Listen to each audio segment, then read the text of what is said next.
Bismillahirrahmanirrahim. Assalamualaikum warahmatullahi wabarakatuh. Puji syukur marilah kita panjatkan kehadirat Allah Subhanahu wa taala karena atas limpahan nikmat dan karunia-Nya alhamdulillah kita masih diberi kesehatan untuk senantiasa melaksanakan rutinitas dan kewajiban kita yaitu thalabul ilmi.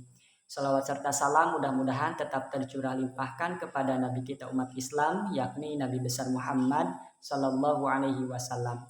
Yang saya hormati Ibu Sari MPD selaku dosen pengampu mata kuliah Media Pembelajaran Kimia serta rekan-rekan mahasiswa semester 3 program studi pendidikan kimia.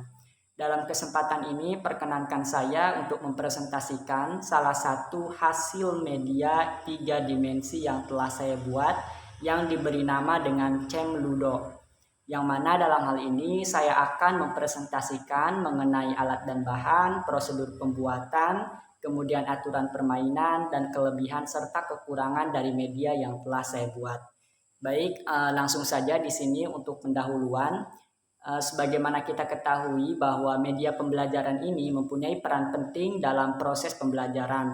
Dalam hal ini, Sadiman menjelaskan bahwa media pembelajaran adalah segala sesuatu yang dapat digunakan untuk menyalurkan pesan dari pengirim ke penerima pesan. Atau dengan kata lain, media pembelajaran digunakan untuk mempermudah proses pembelajaran. Media pembelajaran 3 dimensi merupakan suatu media yang dapat dilihat atau diamati dari berbagai arah. Artinya memiliki tinggi, panjang, dan volume yang digunakan sebagai penunjang pembelajaran. Adapun fungsi dari media pembelajaran yaitu sebagai salah satu komponen penunjang pembelajaran agar siswa lebih maksimal dalam menerima materi. Adapun fungsi yang lainnya yaitu sebagai sarana untuk mempermudah guru dalam menyampaikan materi kepada siswa. Kemudian di sini tujuan pembelajaran yang diharapkan dapat tercapai dari media yang telah saya buat. Yang pertama yaitu siswa dapat mengetahui dan menjelaskan tumbukan yang menyebabkan terjadinya reaksi kimia. Yang kedua, siswa dapat menyebutkan dan menjelaskan syarat-syarat yang harus dipenuhi agar reaksi kimia dapat terjadi. Yang ketiga, siswa dapat memahami konsep umum laju reaksi dan hukum laju. Yang keempat, siswa dapat menyebutkan dan mendeskripsikan faktor-faktor yang mempengaruhi laju reaksi. Dan yang terakhir, siswa dapat mengidentifikasi dan menyebutkan beberapa penerapan laju reaksi dalam kehidupan sehari-hari. Baik, langsung saja di sini konten yang akan saya dibahas bagaimana di awal telah saya sebutkan. Saya akan mempresentasikan mengenai alat dan bahan, kemudian prosedur pembuatan, aturan permainan, dan kelebihan serta kekurangan dari media ini. Baik, langsung saja untuk alat dan bahan yang saya gunakan. Yang pertama ada karton sebanyak 3 buah, kemudian kertas HPS sebanyak 1 lembar, pensil dan penghapus 1 set, spidol warna sebanyak 1 set, pulpen 1 buah, penggaris 1 buah, lem 1 buah. Lem yang saya gunakan yaitu lem fox atau lem kayu. Kemudian kertas kado sebanyak 1 buah, dadu 1 buah, tutup botol bekas minuman ABC sebanyak 1 buah, amplas 1 lembar, pisau 1 buah, gunting dan gergaji 1 buah, kemudian kayu 1 buah dan wadah bekas 1 buah. Baik, langsung saja ke konten yang selanjutnya yaitu prosedur pembuatan. Yang pertama kita potong kayu terlebih dahulu menjadi 16 bagian kecil dengan bentuk bulat. Kemudian yang kedua kita amplas potongan kayu tersebut sampai permukaannya halus lalu jemur agar kering. Pengamplasan ini dilakukan agar kayu dapat aman dan tahan lama digunakan sebagai media pembelajaran.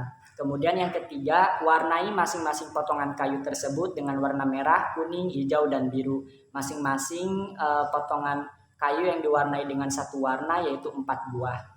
Kemudian yang keempat, gambar pola papan ludo dengan bentuk persegi ukuran 30 x 30 cm. Selanjutnya, warnai pola yang telah dibentuk menggunakan 4 jenis warna yang disesuaikan dengan warna potongan kayu yang akan kita gunakan sebagai bidang.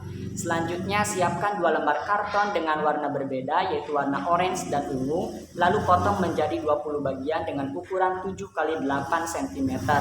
Selanjutnya, tulis ringkasan materi pada karton warna ungu dan sebanyak 20 soal pada karton warna orange. Yang kedelapan, tulis aturan permainan yang akan dipakai pada karton ukuran 19 x 32 cm.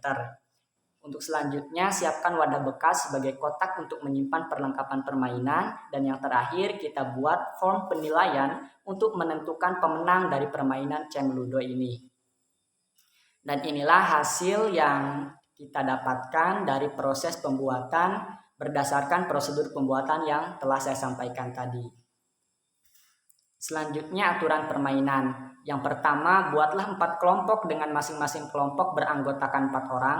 Yang kedua, penentuan tempat kelompok dan pelemparan dadu pertama, kedua, ketiga, dan keempat ditentukan oleh juri atau dalam hal ini yaitu guru sebagai instruktur serta pengajar di lingkungan sekolah. Kemudian yang ketiga, setiap anggota kelompok berhak menjawab pertanyaan. Karena di sini nanti akan ada beberapa pertanyaan yang harus dijawab oleh masing-masing kelompok. Selanjutnya, pemain nomor urut 1 melempar dadu. Jika angka yang didapat yaitu 6, maka bidak pertama keluar dan menempati start.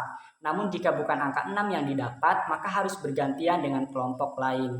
Selanjutnya, bidak bergerak mengelilingi papan searah jarum jam dan pergerakannya itu sesuai dengan angka dadu yang didapat.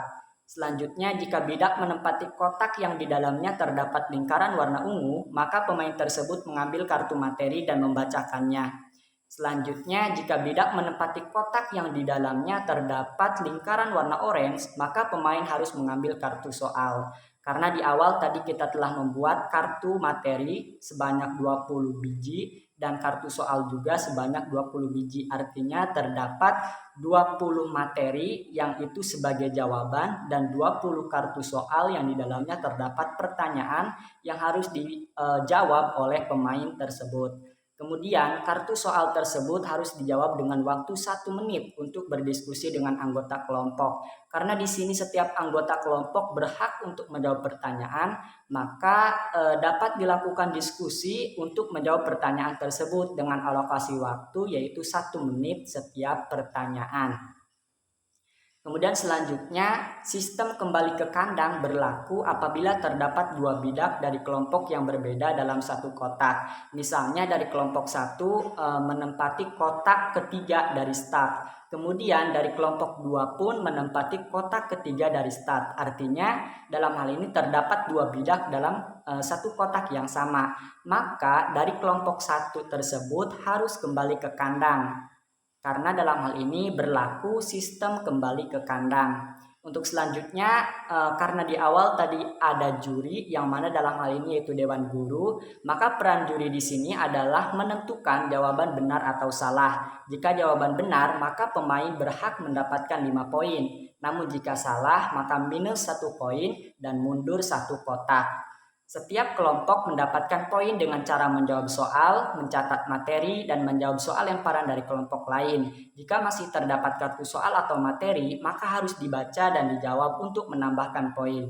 Selanjutnya, kelompok yang mencapai finish pertama dengan 4 bidak, artinya keempat bidak dari kelompok yang bersangkutan sudah mencapai finish, maka akan memperoleh nilai 10 poin. Adapun pemenang dari permainan ini berhak untuk mendapatkan hadiah yang telah ditentukan. Selanjutnya yaitu kelebihan dan kekurangan dari media Cemludo yang telah saya buat. Kelebihan yang pertama yaitu dapat disimpan dan digunakan dengan mudah tanpa membutuhkan tempat yang luas. Karena jika dilihat dari bentuknya ini tidak terlalu besar dan praktis untuk dibawa serta digunakan dimanapun. Yang kedua, media pembelajaran yang dipadukan dengan metode permainan dapat meningkatkan semangat siswa dalam proses pembelajaran.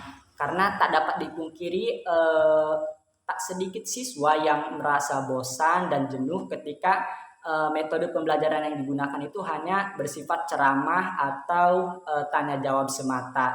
Jadi perlu adanya variasi lain dalam proses pembelajaran. Kemudian yang ketiga, dapat menciptakan suasana belajar yang menyenangkan. Adapun kelemahannya yang pertama, tidak dapat digunakan dengan jumlah pemain yang banyak karena tadi hanya dapat digunakan oleh 4 kelompok dengan anggota kelompok masing-masing 4 orang. Jadi secara keseluruhan hanya dapat digunakan oleh 16 orang.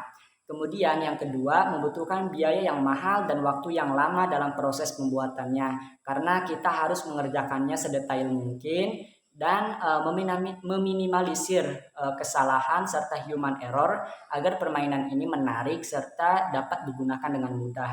Selanjutnya, tidak dapat dijadikan sebagai sarana yang baku dalam proses pembelajaran. Artinya, meskipun media ini cukup memuat berbagai konten dalam materi laju reaksi, tapi perlu kita ingat bahwa tetap perlu adanya bimbingan guru dan variasi metode pembelajaran yang lain agar tidak bersifat monoton dan siswa tidak cepat bosan dengan media yang digunakan. Mungkin itu saja presentasi dari saya. Mohon maaf atas segala kekurangan dan terima kasih atas segala perhatian. Mudah-mudahan media ini dapat bermanfaat dan dapat kita gunakan bersama dalam rangka meningkatkan mutu pendidikan di Indonesia, salah satunya dengan penggunaan fasilitas ataupun media yang terbarukan serta dapat meningkatkan motivasi dan kreativitas siswa. Sekali lagi terima kasih, saya akhiri. Wassalamualaikum warahmatullahi wabarakatuh.